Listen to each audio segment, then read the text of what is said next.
Coming off? Good. All right, Coach. 4 possible points this weekend. Grab all 4. Somewhat of a mirror image, maybe a slower start, and then turned it on in the back end of the first into the second period. Just overall your assessment, and you got to feel pretty good about your team. You know, it was kind of a copycat game. A team with the pressure that Chicago plays, you kind of find your way into that rhythm of trying to beat it, and there's no way they can sustain that for 60 minutes. So it probably took us, 22, 23 minutes to kind of, get through that fog. And then once we did that, we started going, carrying the game again. So give our guys credit for sticking with it, having the confidence and having the maturity just to kind of keep playing. And then we got it back to 2-2, took the lead, and never looked back from there. To touch on the confidence, just as a coach, you're watching them grow here in front of you, to go down a goal and then not give up, not slow down, and just keep pushing forward. It's got to feel pretty good. Well, one of the things we talk about is that you can't always have a lead in a game. You have to be comfortable at being up 1-0, being down 1-0, being tied. And I think it comes a lot from the bench. There's no panic on the bench from the players. They say a lot of the right things, and I think it comes from the coaching staff. The guys do a great job of just staying calm, cool, collective, and we need a little energy there early in the second. I thought Brandon Stoney did a great job of just kind of trying to pick the guys up, give them a little bit of a push, and it all comes together with the group, right? So for us, we're seeing some of these kids grow in front of us. Chicago's a very good hockey club. They're kind of on a bit of a roll here going forward, and these are good games for us to play, meaningful games, the teams that are good, the San Jose's, the Calgarys, the Ontarios.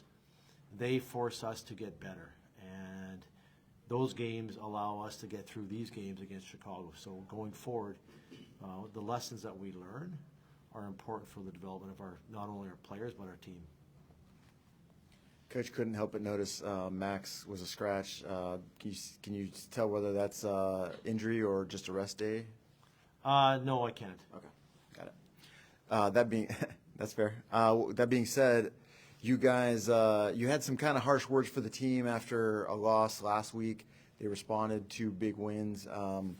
Can you share what the response has been like from the team in terms of their compete and effort on the ice? Well, we have a standard as a team, right? We have a standard that we want to make sure that we have. This is a hard place to play with the crowd in the building, and we don't want it to be a comfortable place when teams come in here.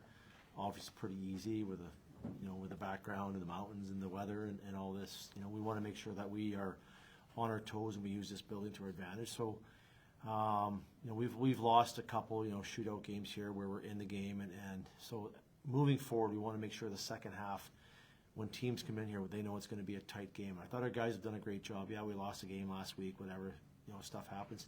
The one thing people forget, there is another team on the ice, right? They're trying to win too. So we have to make sure we're at the top of our game, and we're starting to get guys back.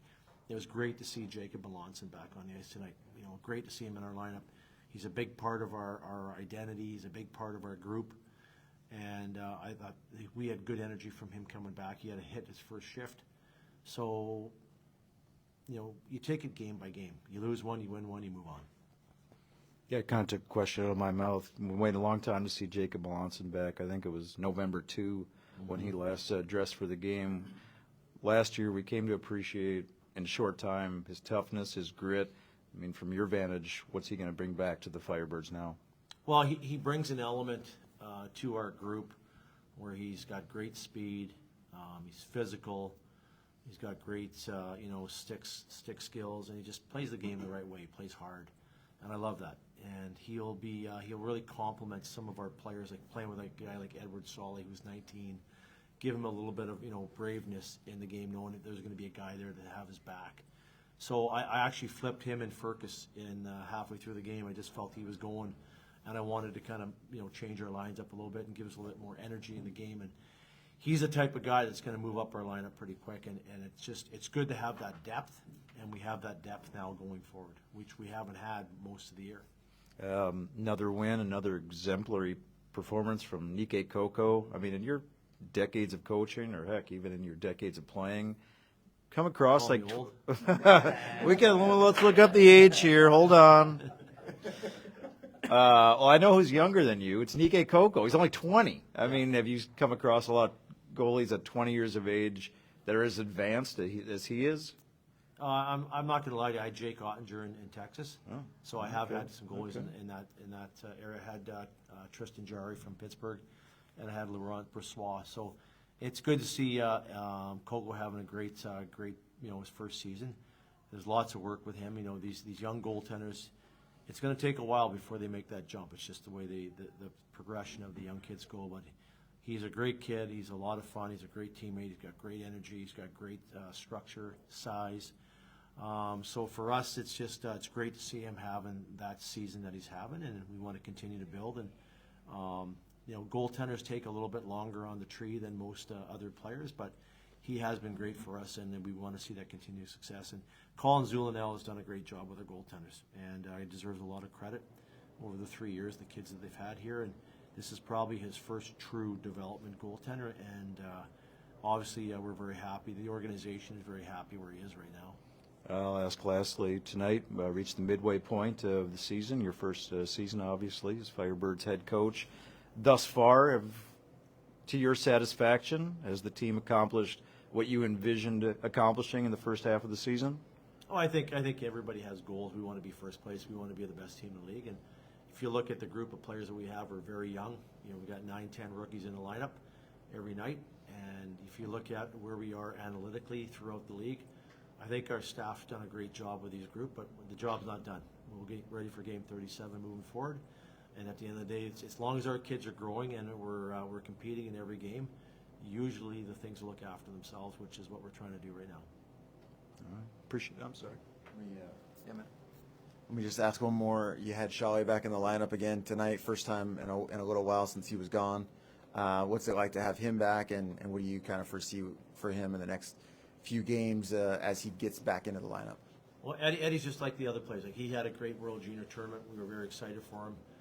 He represented our team and the organization very well, and we're so excited for him just, as a player going forward. It's really tough to play in this league. To play in this league at 19 is very, very tough. And you got to give Stez a lot of credit.